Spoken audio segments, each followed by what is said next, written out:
Hello guys, I'm Blair. This is just not my story. It is also my late husband Rex's story.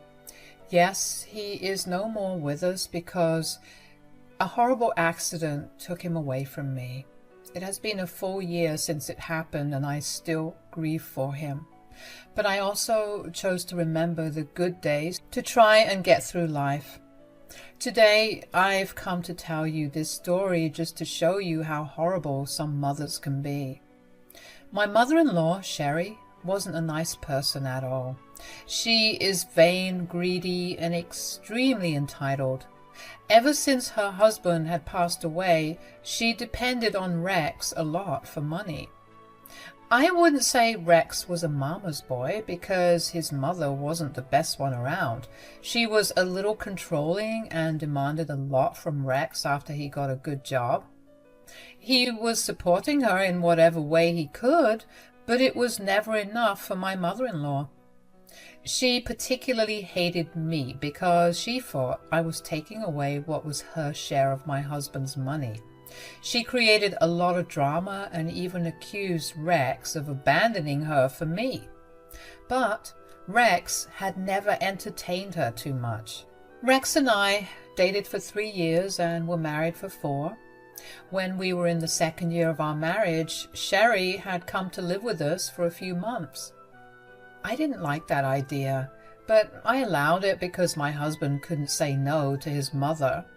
Her house was under renovation and she used that excuse to step into our new home and stay with us for a few months.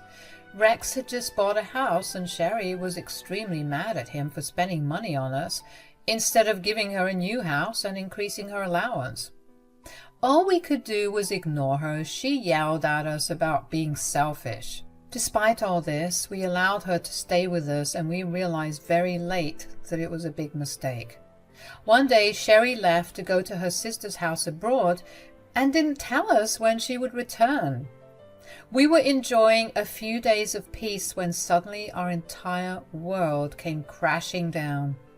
Rex had gotten a rather big credit card bill and we had no idea where it came from.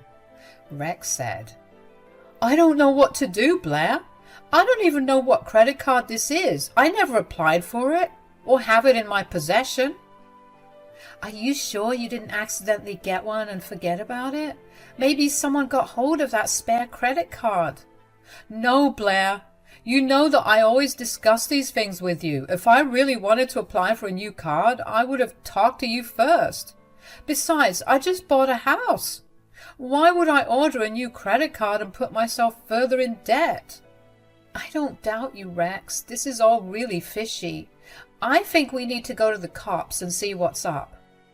"You're right, Blair. We absolutely need to go to the cops and find out who is responsible for this." Rex and I made a police report and did everything possible to find out who did this.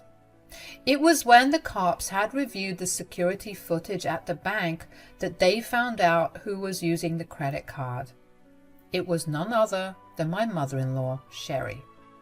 This woman had literally committed identity theft and applied for a credit card using my husband's details. She was at home living with us when the new card was delivered, and that's why we never saw it or knew where it was. When we found out who did this, Rex was absolutely devastated. I was more angry than ever and wanted to scream and slap the crap out of Sherry. We hastily made a phone call to my mother-in-law to confront her. Her reaction was not something we had expected. She didn't apologize or even show remorse for her actions. Instead, she said, "Yes, I took out that credit card in your name, Rex." "Mom, why would you do that? What's wrong with you?" "What is wrong with me, son? Tell me what is wrong with you. You went and bought a house and didn't care when I asked you to give me more money. So you thought it would be a good idea to take out a credit card in my husband's name behind his back? I did what I had to do to make Rex fulfill his duty as my son. If he had just done what I had said, I wouldn't have gone to such length." "Mom, You need to come back and pay all this debt. I can't afford to lose so much money. Well, the debt is in your name, so I'm not paying anything. You should be ashamed of yourself, Rex. You can't ask me for money. I was mind blown at the way Sherry was dealing with the situation. She was taking no accountability for her actions, and even said that Rex was responsible for the debt since only his name was on those cards. Mind you, guys, this is the same woman who actually applied and spent money on that card. I was so angry. I said, he can absolutely ask you for money when you are the one who landed him in debt. Mom, you need to pay it back. I can't take on all this debt. Don't be so dramatic, Rex. If you can afford to buy a house, you can afford these debts as well. I am not paying a cent. You will come back and pay us, Sherry. We will sue you if you don't. Good luck with that. I'm abroad, and there's no way the cops could catch me. I'm not paying for that credit card. Do what you want. Sherry said that and hung up on us. We were in utter disbelief at what she said. She absolutely refused to take any accountability and mocked me when I said I would call the cops on her. It was then that we realized that she had planned this all. She had intentionally flown to another country so that we couldn't make her pay us back. We tried contacting Sherry again, but she simply wouldn't pick up the phone. She blocked us, and even her sister wasn't answering our calls. We tried everything to reach her, but she was long gone out of our reach. We talked to the cops and even tried to find out from the family what Sherry's plan was, but no one could help us. In the end, we had to just try and get the charges reversed. While we were able to get some of those charges reversed, we couldn't do that for all. So we were stuck paying for the majority of the debt that Sherry had put us into. 2 years passed, and we still couldn't get rid of all that debt. Rex had debts for his car and college as well, so it's not like he had a lot of spare cash. Things were hard, and he was forced to take up another job. While the house was in Rex's name and he was supposed to pay the mortgage, we soon realized that it wouldn't be possible. So Rex transferred his new house to me, and I started to pay for the house. I also came into some inheritance from my grandparents, and with that, I was able to pay off the house. I offered to help Rex with the debts, but he didn't want to take my money. We had to compromise a lot and had 2 bad years, one after the other, but things would get even worse for us. One day, when Rex was coming back from his second job, he got into a car crash. He was exhausted and fell asleep at the wheel. The crash was horrible, and it landed him in the hospital with pretty bad injuries. The doctors told me point blank that I should not hold on to hope. He was conscious, but they knew that he wouldn't be alive for long. While he was in such a poor state, I still remember him saying, "Can you promise me something, Blair?" "What is it, Rex? Tell me, honey." "If something ever happens to me, make sure you still go through with the lawsuit, Blair." "Why are you worrying about that right now? Please, let's not talk about this nonsense right now. I am in this mess because of the debt, you know. I even destroyed your life with it. If I die, I know you'll be responsible for it. I don't want you to be saddled with debt because of me and my mother. I feel responsible, and the guilt is eating at me. I don't want the money back. I will be fine. It's not your fault, so please don't feel guilty about this." "I know that, Blair, but still, I want my mother to face justice. She destroyed our lives with her selfishness, greed. I want her to pay for her actions, even if I'm not here." "You will be here, Rex. We will fight this together. Nothing will happen to you." "We can never know what will happen, Blair. Just make sure Mom doesn't get away with what she did." I promised Rex that I would make sure Sherry faced justice. I was only trying to placate him because I was still holding on to hope that he would survive. But my hopes were crushed soon after. Rex passed away after 2 days. We actually couldn't afford to take him to a good hospital because of his debts. I couldn't see him in pain and prayed to God that Rex would recover soon. Well, he didn't recover, but at least he is not in pain anymore. I did feel very guilty for not being able to save my husband. The doctors and all family members assured me that I did everything I could. Still, there was always this feeling of guilt that I couldn't let go of. I did the best I could and landed myself in a lot of medical debt because I was in charge of paying Rex's bills after he passed. I remember not being able to plan Rex's funeral properly because I had to take up 2 jobs to tackle the medical bills. I was only grateful that I had a permanent roof over my head and didn't have to worry about rent. I couldn't even find the time to properly grieve the love of my life. I was running around working and cried my eyes out in the bathroom during my work breaks. I literally had to borrow money from my family to arrange his funeral. I could have sold our house and made some money, but I didn't want to let go of it after Rex's passing. I definitely would have mortgaged it or sold it if I had the time to take Rex to a better facility. He had passed away before I had the time to do that.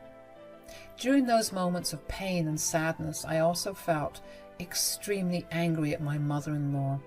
She was the prime reason I couldn't enjoy my last days with my husband. She was the reason that Rex died worrying about his debts, and he didn't even get to enjoy his life because she made the selfish decision of stealing money from him. I would never forgive that witch. I was desperate for some retribution and was waiting for the chance to bring her down. God listened to that prayer of mine and granted me an amazing opportunity. Rex's funeral was scheduled a few days after he had passed away. He had a lot of good friends who wanted to come to the funeral but lived in faraway states. On the day of the funeral, almost everyone who got an invite had turned up to pay their respects to Rex. I was a crying mess throughout the day and was able to compose myself shortly before Rex was lowered to the ground. A while later, when I was having some light conversation with people around me, I saw someone I had never expected to see at my late husband's funeral. I think you guys can guess who had decided to show up. Yes, it was my mother-in-law, Sherry. As soon as my eyes landed on her nonchalant face, I was immediately overcome with anger. I wanted to run to her and punch her to the ground. But I composed myself because at that moment, I also saw the great opportunity God had sent me. I walked up to her with an eerily calm face and said, "What on earth are you doing here, Sherry?" "What do you think I'm doing here, Blair? My son has just passed away and I should be at his funeral. You should have sent me an invite. Why do you think you're entitled to an invite? You had no love for your son, Sherry. You only saw him as a money maker.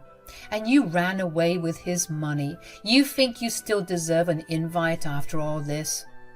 "Oh, that's all in the past. I know my son isn't the one to hold grudges. I'm his mother after all. I'm pretty sure he has gotten over it. Is that why you never bothered reaching out when he tried to get in touch with you? Save your lies for someone else, Sherry. Those lies won't work on me.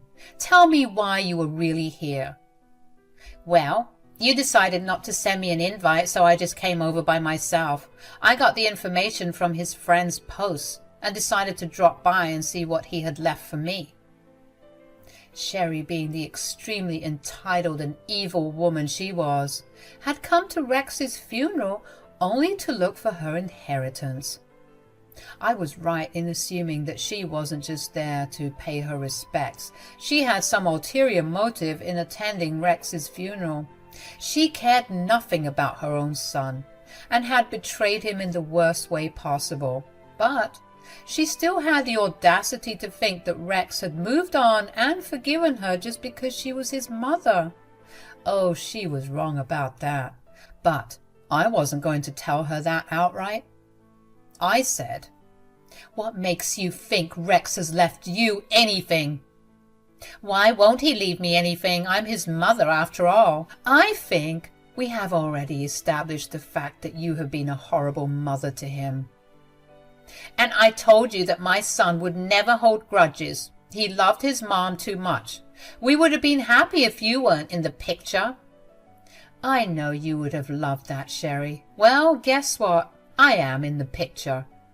"I bet you don't want me to get my rightful inheritance. That's why you didn't invite me to the funeral." "Well, you can't keep me away, Blair. I will get what I deserve from my son."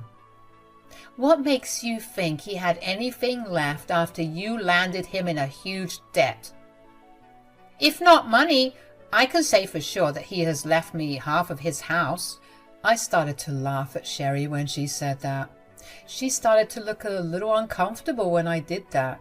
She looked around and saw that everyone present at the party were eyeing her like the disgusting person she was.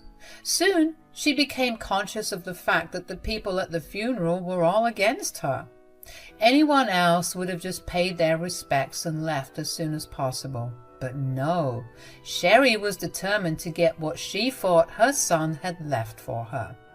And she had assumed that the house was still in Rex's name. I laughed and told her, "Oh, Sherry, you have no idea about anything, do you? The house is actually in my name." "What? What do you mean? That's impossible. My son had bought that house. Did you trick him into signing it to you?" "Well, no, Sherry. I didn't trick him into anything. After what you did to him, he couldn't afford the mortgage anymore. So he transferred the house to me so that I could pay the mortgage." "Then I will get no part of the house?" "No, Sherry, you are not getting my house." "Well, okay then, but my son must have left me something. You better tell me what it is before I get the lawyers involved. And I don't buy your story about the house either. I will find out soon if you are lying." Sherry should have taken the chance and got out at this time, but she stayed behind to argue and threaten me with a lawsuit. What an irony, right? Well, she was just about to be hit with some bad news, and she wasn't even aware of it. I decided to humor her and said, "Sorry about that, Sherry. You don't have to file a lawsuit against me. There is something that Rex has left behind for you." "See? It wasn't so difficult to accept that now, was it? You thought you could get away with hiding what is truly mine. Well, bad luck, because I'm here to have my share. Now, tell me what he has left behind for me." "Do you really want me to tell you what your son has left behind, Sherry?" "Okay then, hear this. Your son has left behind a lawsuit for you." Sherry looked confused when I said that.